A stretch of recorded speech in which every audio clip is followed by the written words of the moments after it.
Before we get started, just letting you know there's a special announcement at the very end of the video. Don't miss it. Hello everyone and welcome back to Hitchhikers. This is episode 5.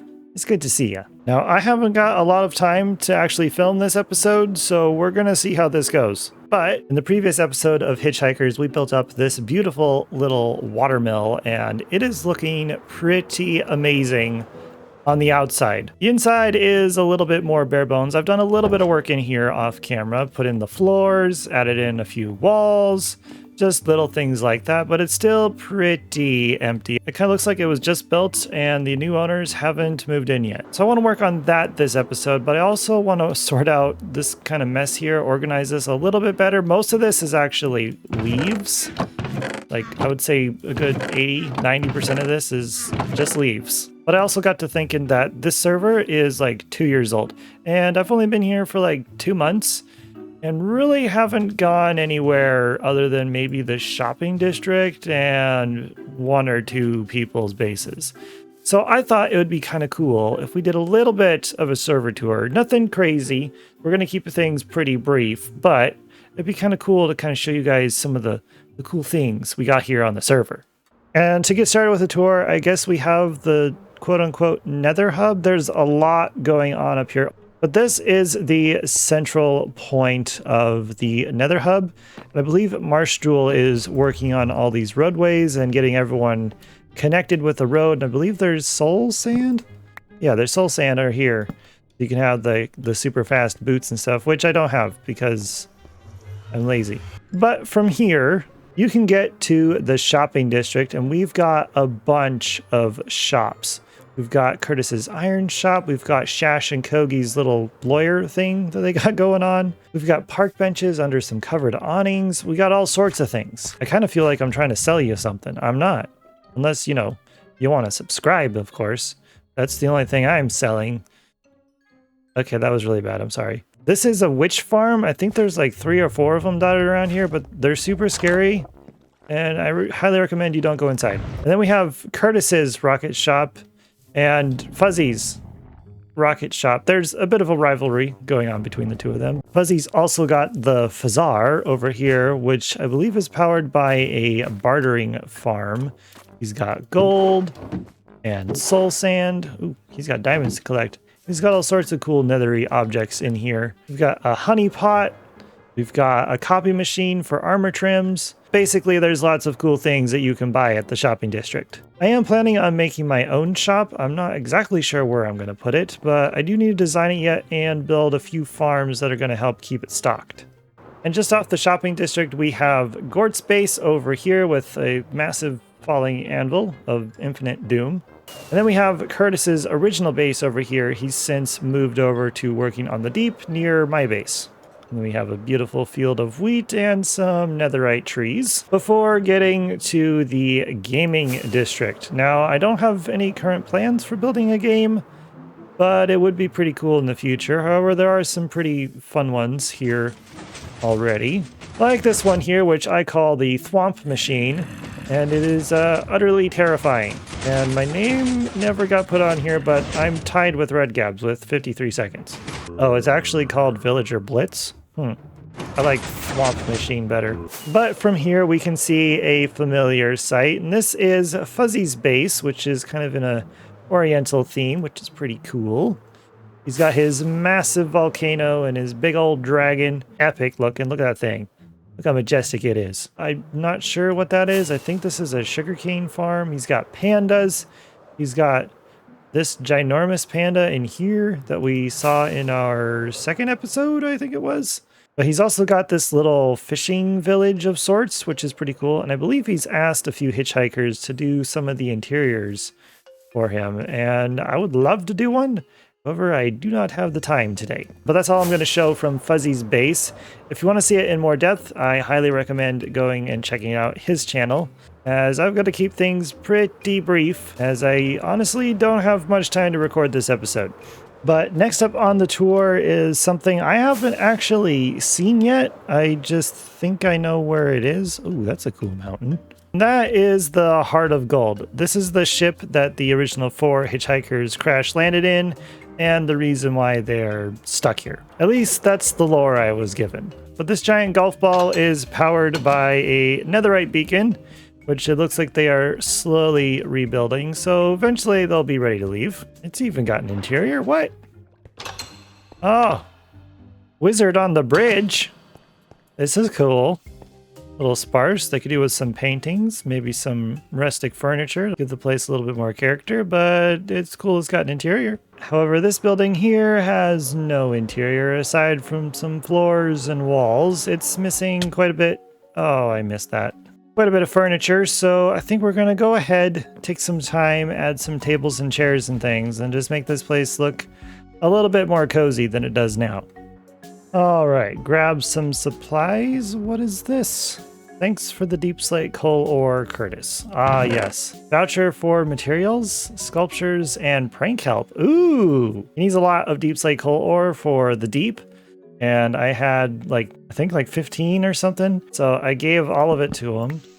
And I got some vouchers for it, which is pretty cool. But vouchers aside, we've got an interior to do. And this one here is going to be a little special, as this bottom portion is going to be a bit of a store per se, because it's a mill. So it's going to be producing flour that you can, make bread with and whatnot. So down here, this is going to be the shop and kind of work area, while upstairs is where the shopkeeper lives. And this is also where we're going to be getting started today. And I think a nice big table right here would be pretty cool. Just something simple like that should work. Minecraft doesn't have a lot of good blocks for interior design, but we've got the new chiseled bookshelf, which is a pretty decent looking block and is very, very versatile. Like, this is no longer a bookshelf, it's an empty cupboard. And of course that means we're going to put in a little bit of a kitchen right here. Now the server hasn't updated to 121 yet. We don't have any of the new paintings, but we can put in some of the old classics in here to kind of give the place a little bit of color. Good old classic sunset will work. You can also add some color by bringing in a little bit of greenery. And maybe a jukebox and a beautiful song to listen to. Greatest song in the world. Making our way upstairs here, I want to turn this into a bit of a bedroom. A nice, big, fancy bed. We're going to have some pristine white sheets because they can afford that. Maybe a nice little writing desk for them to do their little bits of writing. They really need to fix paintings. Oh, and I suppose some doors would be good. Yeah, doors would definitely be good. There we go. That's a little bit better. But that's enough interior work for now. Let's go continue our tour. I think we're going to start by touring Red Gabs' base, which I don't know very well. There's a lot going on, as Red Gabs has been here since the start of the server. But we got like a cool, I think this is like a library type thing. Oh my gosh, there's so many dogs. Oh my lord, and cats. Oh my goodness. And they're all named. Curtain. There's so many names. Gonna melt. Fireplace. Okay. We can't get distracted by dogs. We're going through the rockets today. Now this tree is a project I started on a Hitchhikers live stream event that we had a few weeks ago. That netherite block right there is my payment.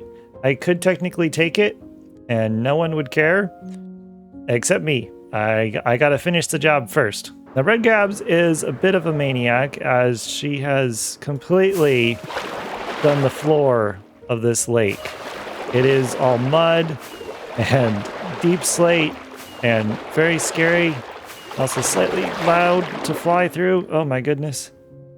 But she's also starting her mega base, which is what these two pieces are. And it's going all the way back here. It is gonna be huge, which, I mean, it's a mega base, so it kind of has to be. So I highly recommend you go and check out her videos, because that's going to be a really cool project once it's done. She's also got a bit of a boardwalk over here with some villagers. And then, of course, we all know this place where we came over and saved her from a raid.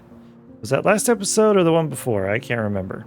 She's also got this little village up at the top of the hill here, which she has redecorated, which is pretty cool. And she's also got this village down here. She's got so many towns. Her area is absolutely huge. Regardless of how big it is very, very cool, and I'm very excited to see how this place looks once she gets that mega base all done. But anyway, on to the next base. Actually, before we hit up another base, we're going to check out this guy right here. I believe this is called Warden Capture the Flag. And it's, well, capture the flag, but with wardens. So the premise of this game is you have two opposing teams here, represented by the fire and the ice, and they each have their respective banners. And you start the round out by hiding your own banner, and then you have to go and find the other team's banner and bring it back and just place it down anywhere on your side. It's a lot of fun to play, as you have to go through this middle here with all the creepy wardens, which makes life interesting. Oh gosh, I'm flying into the void. This is terrifying. Okay, there we go. Yeah, this game is very, very cool and a ton of fun to play. Next up on the list is somewhere a little more spooky. This is the Halloween district, which I absolutely love. And can you guess what biome this is? Any guesses at all? I bet none of you would have guessed. This is, in fact, a wooded badlands. I believe it was Red Gabs came through and paved over everything with dirt and trees. We kind of ruined the immersion here, but it looks so good in here. And I can't wait to see what else gets added into this place, but it is super, super cool and definitely fits the spooky vibes. Oh goodness. This isn't foreboding at all. I don't think I've ever been in here. Oh.